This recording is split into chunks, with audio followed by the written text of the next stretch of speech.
Welcome back, old friend. Hey everyone, Brian Zane here with your Extreme Rules 2018 review. Yes, I am wearing new glasses. We all have to just get used to it. Before I get into the pay-per-view though, some big news that broke on Sunday. The fact that Hulk Hogan has been officially reinstated into the WWE Hall of Fame. I was always wary to say he was ever taken off the Hall of Fame because even though his name was taken off the online list, I never heard any kind of statement, some official statement saying he's gone from the Hall of Fame. We've scrubbed him from that sort of thing. So I was always kind of wary to say it, but doesn't matter now because he's officially back in the eyes of the company. They've apparently they've been testing the waters for this for a long time, slowly trickling back in imagery of him and mentioning him and stuff. So they try to ease him back into the public consciousness after some time away. So it seems like this was inevitable. And it was reported that he was backstage at the show on Extreme Rules and issued a very big public apology to the locker room. It was filmed for a network special because of course it was. Maybe they'll reinduct him to the Hall of Fame next year. This will be the documentary that coincides with it. I don't know. I don't mind Hogan being brought back and being welcomed back into the fold. Now, don't get me wrong. I am not defending what he said. What he said was absolutely batshit and terrible.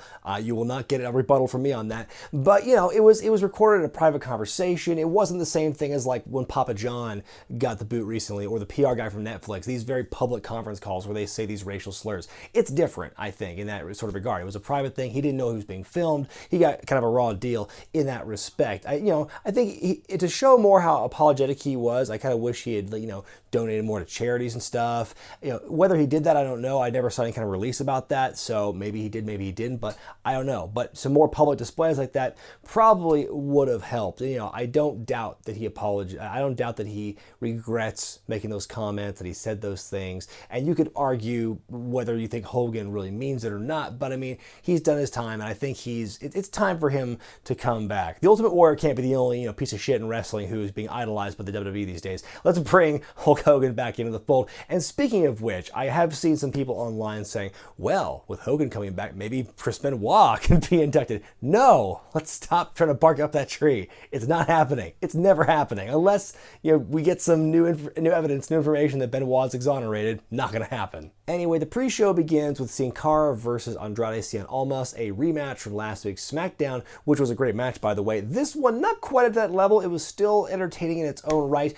They almost recreate the finish to last week when Sin Cara's up in the corner. He's kind of trapped there, and Almas goes for the stomp, but Sin Cara gets out of the way, shoves Almas onto the apron, which of course is the hardest part of the ring, ladies and gentlemen. They try to do like a Hurricane Rana spot from the top rope off the apron, but they kind of fuck it up. Zelina Vega costs Sin Cara in the end for Andrade to win the match. So he's 2 in a row now, and I'm going to give the match 2 stars out of 4. It was a good match. It was a very good match to open the show and get the crowd kind of riled up and stuff. But ultimately, that's about it. Tables match as saNITy takes on the New Day. This was one of the better matches of the night, honestly. It's too bad this was kind of relegated to the pre-show, but I love the beautiful double plancha by Xavier and Kofi onto saNITy, followed immediately by a tope from Killian Dane. That's just to see the big man fly is always impressive. Kind of a Tower of Doom thing into a double stomp by Kofi onto saNITy. New Day busting out all the big moves in this pre-show match. I don't care what part of the card they are there to entertain and do what they can. The match ends when Wolf is holding onto Kofi on the apron through the ropes, and Young dives off the turnbuckle into Kofi through the table on the outside to win the match. I'm going to give this one 2.5 stars. Again, great way for the pre-show to officially end. Too bad it's the pre-show and my score doesn't count for this one. I think saNITy needed this win. After those previous 2 televised losses, I should say, on SmackDown, they needed something to come back and get some pep in their step. And the New Day are so over, they could lose 100 times in a row and it won't matter. So they're good gatekeepers here. And so I think this is the perfect kind of setting for saNITy to regain some of that mojo. The show officially begins with the Raw Tag titles as the Deleters, Matt and Bray, defend against the B team of Curtis and Bo. We get the Bray and Bo face-off for a minute, and the crowd's hot for it, but it's a fake-out. They will return to it later, and I'll tell you why it didn't quite work in a second. Matt's yellow zipper on his white pants, kind of like he pissed himself. I couldn't help but notice that as I'm watching here. We do finally get the Bray and Bo stuff in the hot tag, but at that point, I think that the crowd's not as into it as I think they would have been at the beginning. One day, I do want to see like an actual angle between Bo and Bray, whether this is the genesis of it or not, or something down the line. I want to see that happen, and I hope it's good. Bo hits Matt with his finisher, and they win clean, like clean as a whistle. New tag team champions, the B team. Holy shit. I give this one 2 stars out of 4. You know, I will say, the excitement of the B team winning, that was really what carried it over the edge to me of making 2 stars, because the match itself was like okay, but like I felt there wasn't a lot of heat behind it. It felt like the last few weeks of singles matches with Matt and Bo and Curtis and all those parodies added like nothing to the story. Like, you know, they could have not had that at all, and it wouldn't have made any bearing on the way they told the story in commentary or in the ring. So it was still exciting to see the B team win, but the match just felt like an extension of those singles matches, which, you know, kind of take them or leave them basically. Backstage, Kurt Angle announces that Brock Lesnar has to show up on Raw Monday night and discuss his future title defense, or Kurt's going to strip him of the belt, which is, you know, as much as I think we all want to see that, I think this means Brock's going to show up on Monday, probably. I mean, right? I mean, well, they wouldn't. We'll see. Finn Balor versus Constable Corbin up next. The entire story here is Corbin constantly overpowering Finn and cutting him off and using his size and his strength and so forth, but Finn keeps kicking out of all the big moves, and it's frustrating Baron as time goes on. Baron goes to the end of days, but Finn counters it into a small package and gets the surprise pinfall. Get it? Small package, because Baron Corbin is big and Finn is small, and that's the entire story they've been pounding into your head for weeks at this point. I'm going to give it 1.5 stars. You know, Baron had like 85% of the matchup here, and then out of nowhere, Finn, who did a little bit of offense here and there, but like he was mostly cut off by Corbin. That was the whole story there. But you know, he just pulls out a fluke win, which seems to be the way they've always had Baron lose matches for the last year or so. He always loses in these really fluky circumstances, and you know, how many more times can we see that happening before it really damages his character, if it hasn't already done that? You know, my gut wanted, you know, I assumed Finn was going to win here, just cause, but I wanted Corbin to win just to get a little more dominance, a little more heat behind his Constable gimmick. Because right now, if he loses here, it's like, you know, you can't take the piss out of his whole gimmick. Smackdown Women's title on the line as Carmella defends against Asuka, and of course, Jimmy Jam Ellsworth is trapped above the ring in a shark cage, which is so low, pretty much told you, well, no one's doing any back body drops or vertical suplexes in this matchup here. If Paige wanted to keep Ellsworth from interfering in the matchup, why wouldn't she just bar him from ringside? I know she's kind of, you know, relatively new to the authority figure game, but just from a kayfabe standpoint, wouldn't you do a research and see that the shark cages never worked for that exact purpose? Ellsworth channeling his inner Ricky Morton tonight with like 18 different bandanas wrapped around his pants. Ellsworth wasted no time in trying to help Carmella win. He tosses a chain down, it gets thwarted, tosses down like the mace or whatever, the hairspray, it backfires as well. Ellsworth tries to escape the cage while this, you know, by the way, Carmella and Asuka are wrestling a little bit, and it's all Asuka in terms of what the moves are. But then, you know, then Ellsworth, Ricky Gibson, Jimmy Jam, Ricky Ellsworth Gibson, let's call him here, tries to escape the cage, and then his bandanas get caught. And I'm using big, heavy air quotes when I say bandanas, because you can clearly see there's like a harness that's like attaching him by the ankle upside down the cage. And if that wasn't obvious enough, when his jacket is like falling up around his head, you can see the harness wrapped around his waist. Like, what the hell? It's, you know, I'm going to make a connection because I have a callback to my Bash at the Beach 2000 review from last week. You're a multi-million-dollar company, and, you know, WCW didn't know how to get rid of cake on the mat. WWE doesn't know how to conceal a harness that is so blatantly attaching James Ellsworth to the cage. It's like it's exposed when his shirt goes up. It's exposed when you see his ankle hanging there. You see the connector there. Like, come on, you've got to work a little harder to suspend our disbelief in this one. Anyway, the crew is trying to free Ellsworth, and there's just mass confusion and chaos. Asuka beats up some crew members. She gets shoved by Carmella face first into the cage. Carmella picks up the dirty win and retains the championship. Good Lord. This is a half-star match. The wrestling itself was not great, and the gimmick was so transparent that this is, you could tell right away as soon as as he was caught upside down into the crew doing that, this is the finish. Here's how Carmella is going to win the day again.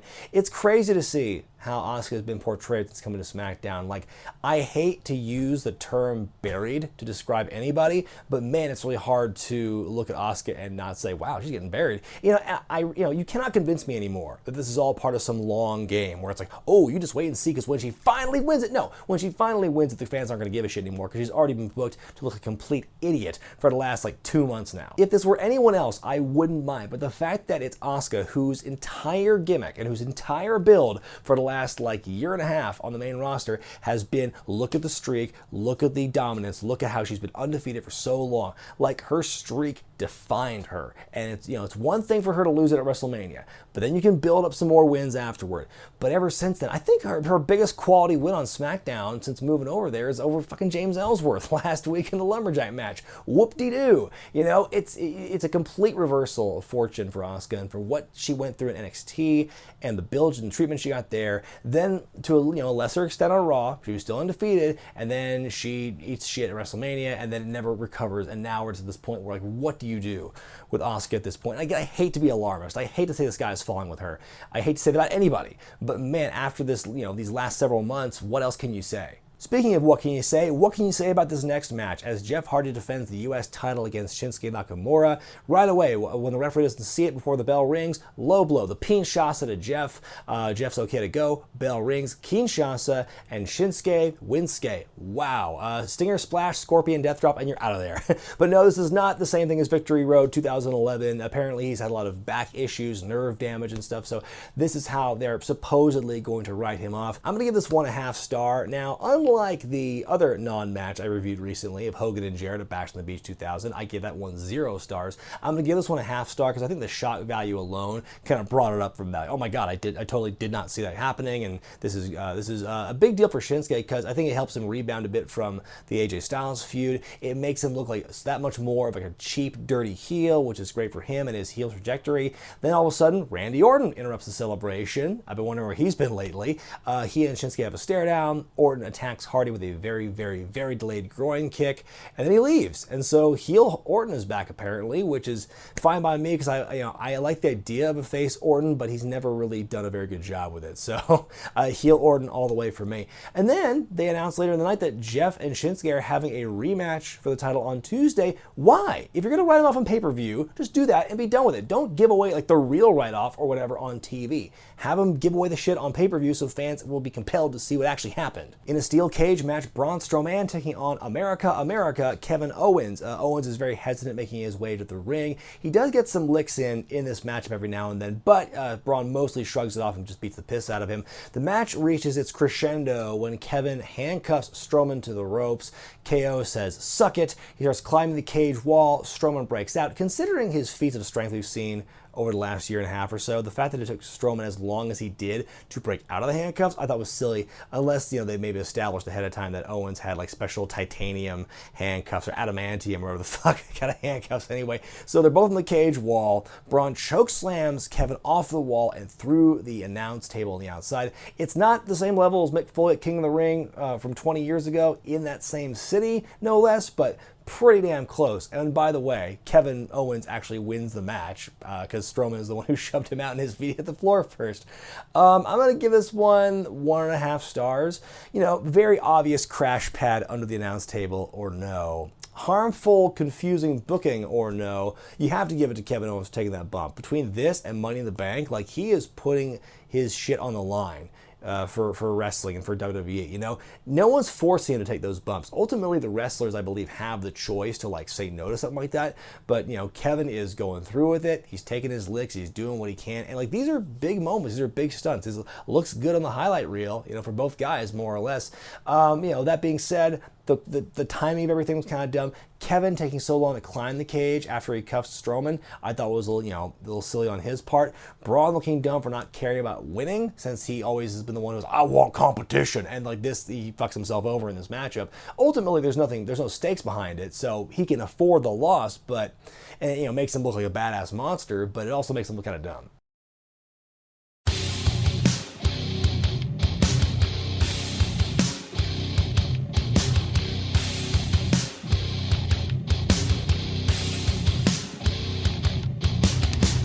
So earlier in the night, we saw a backstage bit where the Bludgeon Brothers beat up Team Hell No, including ramming the mallet into a door, pinning Kane's foot in there. Apparently, Kane is working with a legitimate foot or ankle injury, so this is the way they kind of wrote him off, so to speak, for the bulk of the match. So Daniel Bryan, with his sweet new Team Hell No themed gear, goes it alone for the bulk of this match against the Bludgeon Brothers. He gets beat up a lot. He manages to lock in the yes lock at one point, but Rowan breaks it up.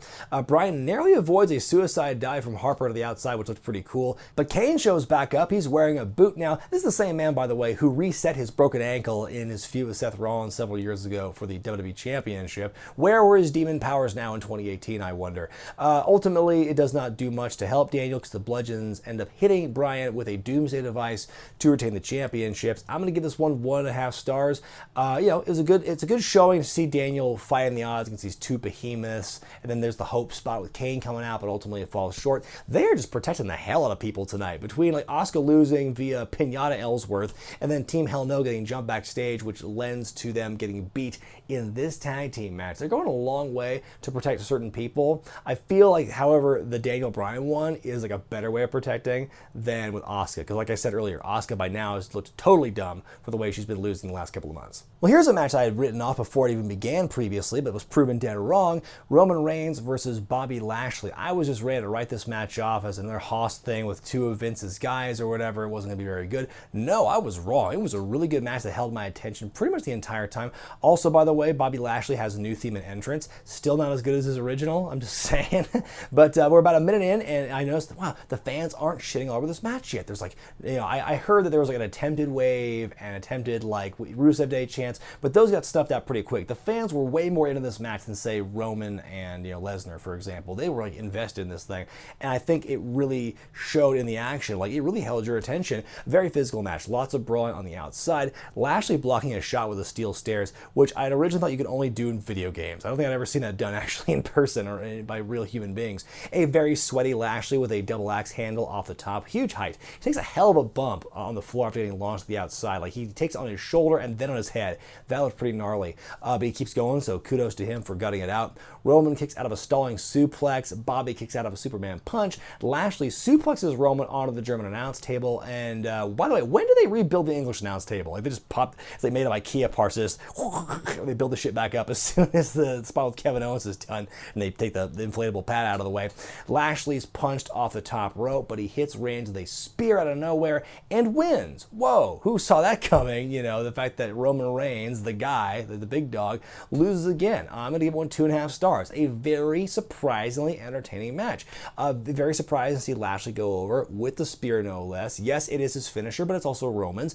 With Roman losing like this, does this mean he's now banned from using the move forever, I wonder? And just for Lashley, it's what a huge turnaround. From a piss-poor feud with Sami Zayn that was just universally just like loathed by everyone with a pulse, going from that to this, and this huge win against, arguably the biggest star on Raw right now. Say what you will about Roman, but he is over, and he's still like a big deal. So for Lashley to beat him like this, I think is a huge upgrade for Lashley. So, does this mean Lashley's now in line for the Universal Championship against Brock for whenever? Alexa Bliss defends the Raw Women's Championship against Nia Jax. They make the point this is the first time the women's title has been defended under Extreme Rules. So does that mean that after this match we are now officially out of match types that we can have a first ever women's version of? Nia is grabbing a ton of weapons out of Alexa's hands and tossing them into the ring to start the matchup here. Nia with a very sloppy Beal onto Alexa from the corner onto the chairs. What the hell was that? I did like the military press on Alexa where she goes face down into the trash can. Has to be one of the biggest bumps Alexa's probably taken lately. She never takes huge bumps, so that's probably the biggest one she's had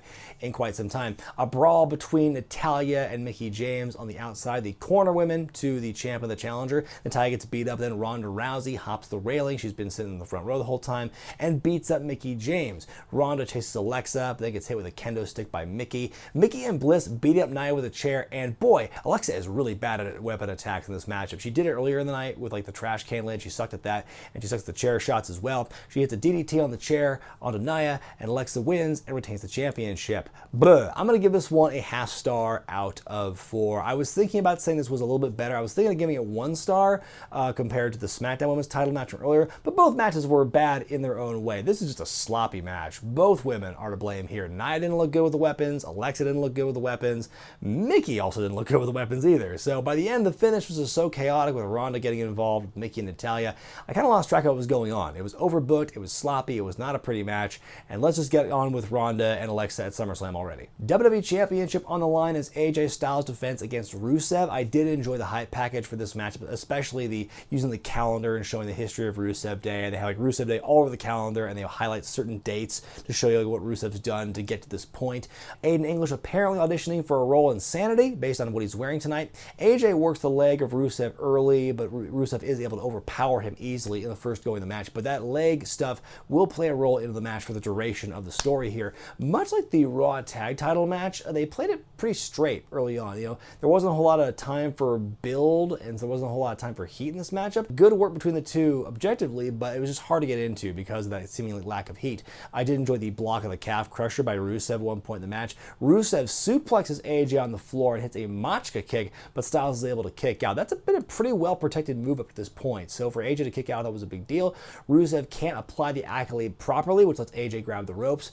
Aiden removes the turnbuckle pad, but it backfires right away when Rusev runs face first into it. But after the springboard 450, Rusev still kicks out, and the match is definitely picked up by this point. What I said early on about the match not really clicking or playing it too straight, I think they really corrected it here by the end. AJ hitting the phenomenal forearm, and it takes so long for him to hit it. He's setting up for it for so long. You think something's going to happen to stop it, but nothing does. So he hits the move, and AJ wins and retains the championship. I'm going to give it 3 stars out of 4. Definitely got hot by the second half and became a really entertaining match by the end.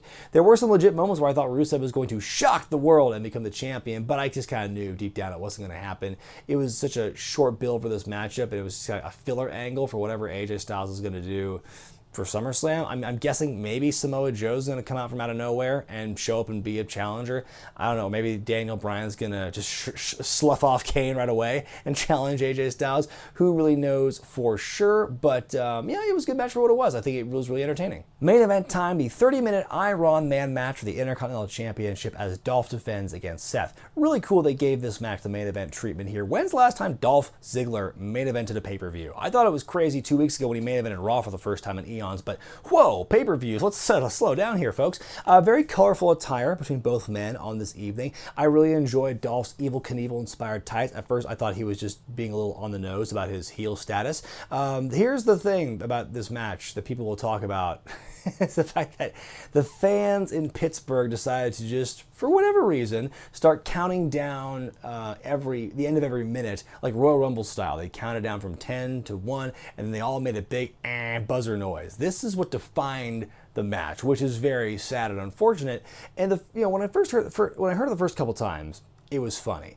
And as time went on and they went literally every minute, it was maddening. And then it got to the point where they just first they took the clock off the screen because they wanted to stop the fans from doing that. Then fans just made up their own counts. I guess some people went on their phones and went on the network to try and time a count accordingly. And so just for the rest of the whole show, you just hear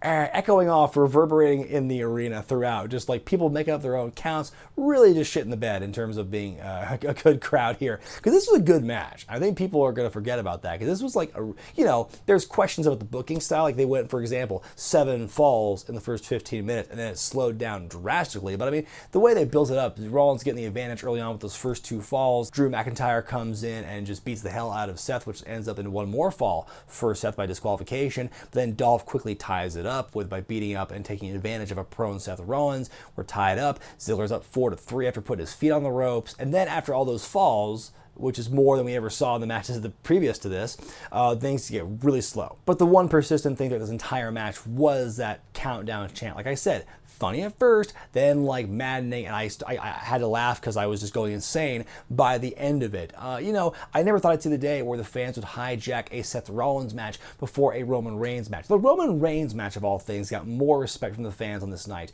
than Seth Rollins. What is going on here? Are we in Canada? Is it Bizarro World? I don't know. Just to see these fans chanting and getting away with it while these 2 workhorses are busting their ass for you. It's not like it was a bad match. It was a good match, and they're still thank God at least there were no beach balls that I could tell. We get a tie ball game when Seth hits a sunset flip on Dolph out of the corner. Rollins with a sharpshooter, then a crippler crossface, but Dolph still won't tap. Out of the ring and back in, a famous serve by Dolph. There's a kick out. Dolph goes for a super kick, but Seth hits one of his own beforehand, but he cannot make the pin before the time runs out. We have a tie. Dolph seemingly retains the title, which I was going to go on a whole rant about how much bullshit that was. But then Kurt Angle comes out and says it's sudden death overtime, a la WrestleMania 12, which was what I was going to say. And so we have the match restarted. Drew McIntyre distracts Seth again. Dolph hits a zigzag, and boom, Dolph wins and retains the championship. Kind of a letdown of a finish, but I mean, at the same time, if you just look at the whole story of it and Dolph being such a heel, because he's evil, his tights say so, folks, then it does work. It was a bit of a letdown. The babyface doesn't go over, but you know what? the happy ending doesn't always happen in wrestling. So I'm still going to give the match 3 stars. It was a very entertaining match for good and bad reasons. The wrestling was great. The chants were like, what's going on? And when, back in the day, people still give me shit to this day about that hijacking video I did early on in this show, but this is exactly what I'm fucking talking about. So my final grade for Extreme Rules 2018 is going to be right down the middle with a solid C grade. You can say a lot of things about this show, but you cannot say it was boring. There was a lot of stuff, good and bad, going on with this thing. The good stuff, I think, when it worked great, and when it didn't, it sucked and sucked hard. Let's talk about the good stuff first. There was the B team winning against Matt and Bray, kind of an upset, them being the tag champs. That was a great way to start the show. Reigns versus Lashley, a welcome surprise.